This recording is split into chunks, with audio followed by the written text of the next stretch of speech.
Greetings, gamers. Tim here again. And forgive me, I'm sniffling. I've got dry mouth.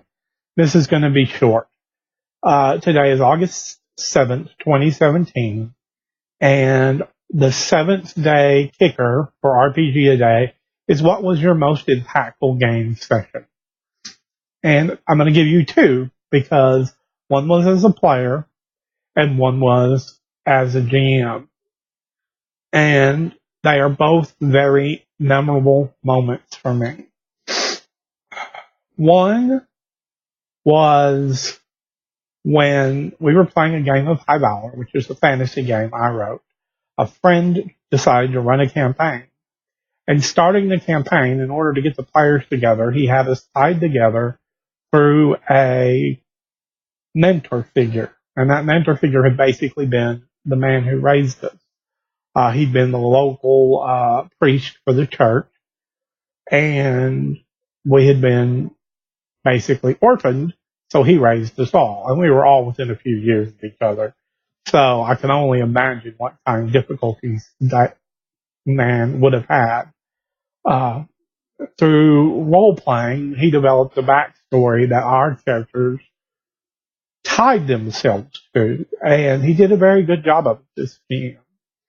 And I wish I could get him to do more of that. But sometimes it's a challenge because not all players connect in the same way that others do. This mentor figure basically summoned us all back to the village because he felt we had grown enough after he'd sent us out to get some experience in the world. When we returned to the village, it was attacked, first by what seemed to be zombies. Now, High Valor does not have traditional man-eating zombies. That is just not a good adaptation of the folklore from the Iron Age. There are undead. There are, all sorts of race and that kind of things. But, and some physical undead and the like, but they're generally taken from folklore of Norse and Celtic myths. So, wailing spirits, but those really are not actually evil, and other things. But in this case, our characters all had an attachment to this NPC, and the mentor had brought us back, and it gets attacked. He tells us to defend the village while he tries to get everybody awakened, and he does so, and we get backed up by the town's guardsmen. And eventually we basically have to pull back, and we pull back to the church with him and basically make sure everybody got in. And then he asked us to seal the church behind him. So we go in, and we were told to lock him out, and we do so. And at that time, we discover what is causing these hungry undead to spawn is basically a dragon named Hunger. And in High Valor, dragons are extremely powerful supernatural creatures whose natures are corrupt and, or positive. There are positive ones that are not corrupt, but the corrupt ones tend to have negative effects to the environment around them, while the positive ones tend to have positive effects to the environment around them. In this case, this dragon's breath weapon, when it comes out, the magic shapes the magical fire into what basically becomes a swarm of locusts. These swarms of locusts eat everything in their sight that is organic. Humans, barnyard animals, wood, leather, grass, trees, anything. And when the locusts die, if they haven't just stopped on their own, they release a gas, and that gas can poison people around locusts and turned them into these hungry dead. And because of the way the GM had set up the campaign, because of the way he tied us to this single mentor NPC, we knew that locking him out, he was going to die.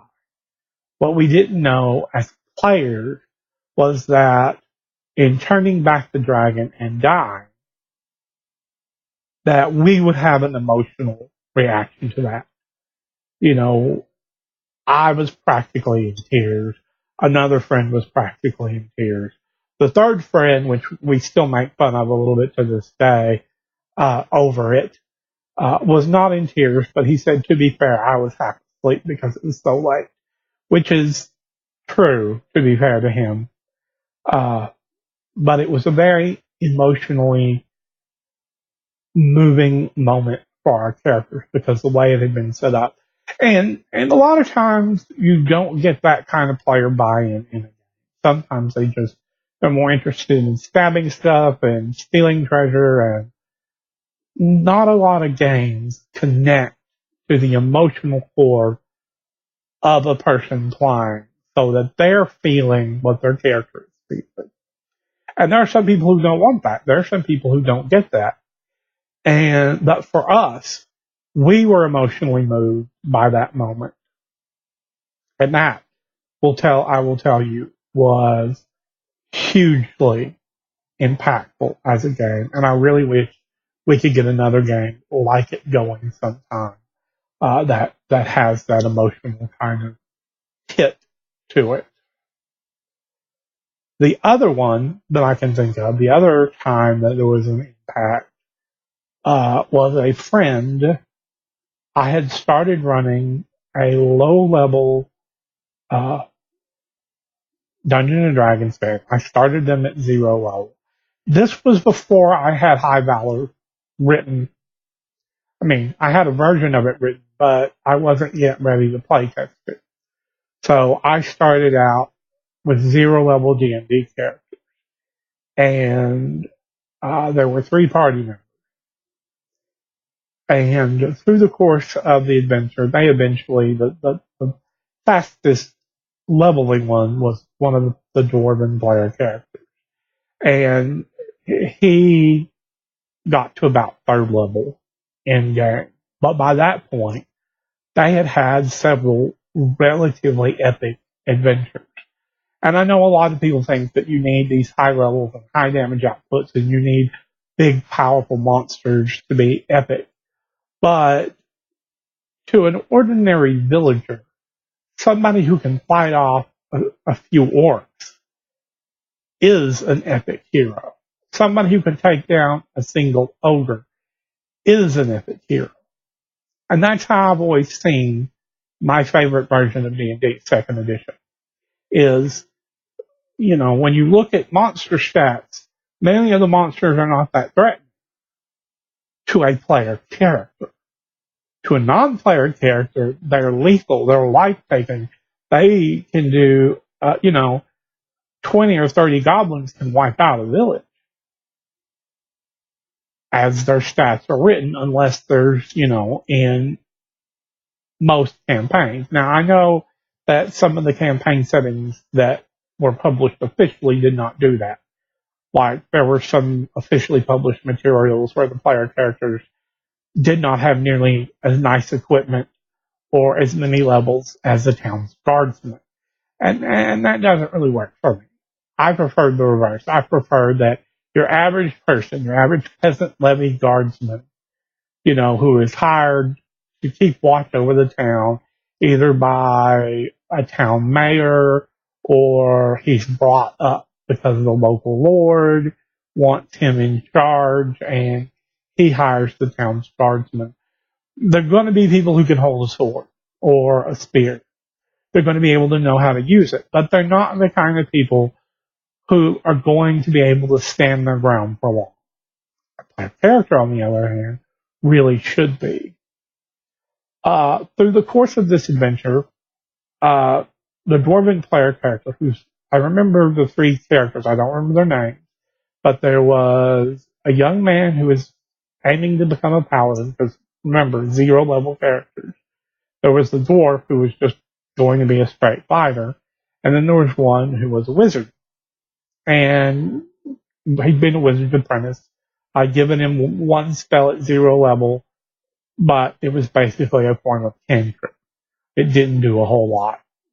I mean, yeah, it's neat. He can light a fire, but it's not really got much combat use. Now, through the adventuring, they leveled up. The dwarf got to level 3, and dwarves were a dying race in this setting. Most of them had disappeared because I was trying to flop the dwarf and elf thing that you normally get in a lot of fantasy RPGs. The dwarves were a dying race. They had sailed to off the continent and disappeared for the most part. So he was rare, this dwarf. So he gets clues as to where his people, the dwarves, have all left for. So he convinces the other player characters to take a boat. And they get there, and a new dwarf is heralded as a big thing. They throw a big party. The king of the dwarves wants to meet him because there really are not that many left. There's a handful of clans and one high king, and we're talking maybe 2,000 people, 3,000 people. Not enough to sustain a really long-term population. And he arrives, and he notices some things that nobody else does about the High King. And he finally, announces what he notices to everyone because he's a dwarf and direct. Believe me, he was very direct. And the king basically transforms before their eyes into this undead thing that he's been for centuries, and he's been manipulating what's happening to the dwarves to his advantage, letting them die, enforcing laws that help him maintain his grip on the few that are left. And the player character takes the fight to him. And he basically makes sure the other 2 player characters stay out. So he fights by himself in an honorable battle one-on-one against something that really I did not expect him to beat. I knew it was going to be a close fight, and I was kind of hoping the dwarf would get knocked down and they'd have to flee and come back and fight again another day. But instead, I allowed dwarves in that time to fight to negative hit points equal to their positive hit points. So, if they've got 20 hit points, they can fight to negative 20 hit points. But he didn't have that many. So it wasn't a big issue of play balance. But it allowed him to keep fighting. And just as he was about to reach that point, which was for him, I think, -7 or something. Or correction, I'm sorry, negative constitution, not negative hit point value, negative constitution. But he was almost to the end of his rope. He had like 2 negative hit points left. He was below 0 and dying. And on the next hit, he got a critical 20 on both hits. 220. Because he was fighting with a weapon in each hand, an axe and a hammer. Now, in ordinary circumstances, I would have just had that do double damage for each weapon. Fairly traditional. But the player character had been doing something the entire time of the game for no reason I saw, no benefit I saw, is he was inscribing the names of all the people who helped them as they traveled across the land and suffered for it, were willingly accepting some form of suffering for helping these 3 who were doing good in a fairly negatively controlled society. And he was scribing their names, carving it in embroidered runes on his hammer. So when he hit with that weapon, I described it as 1,000 voices of mighty combat roars, all all chaotically, I can't get the word cacophonous out, but all cacophenously uh, unleashed at once. And I mean, it literally blew the undead dwarf into the wall. He literally cratered into it and was destroyed. And the weapon hadn't been magical to begin with. No, it became magical because of the player character's choices. And I knew that is something I wanted to happen in future role-playing games. I put it in a rule in High Valor that it could happen because I wanted it to be a rule that such things could happen. If you have a decent weapon, if you become legendary using it, which they had, even though he'd only reached third level, people knew him by name. And that, to me, is one of the most memorable games, partly for the sheer impact it had on the player characters and the players sitting there.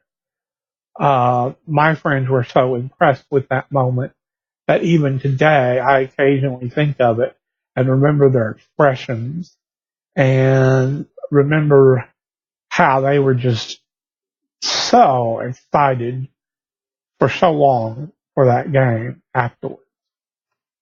So I felt I made an impact through the game I chose and the things I allowed, house rules I had. And it worked. It worked very well. But that's the thing, is sometimes the best moments in a game come from planning and choices. And sometimes the best moments in a game come from letting player characters get away with things that they might not should, but it just makes the perfect moment.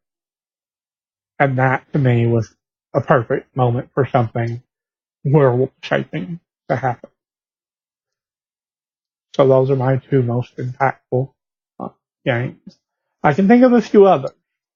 Seriously, I could go on for an hour or two, but my nose is kind of stopped up and trying to run, and I'm dying of thirst. So forgive me, I'm going to run now. Peace, good gaming. Share with me your impactful moments in gaming, even if you're not doing RPG a day. It's nice to hear about what other people get from games. Peace, good gaming.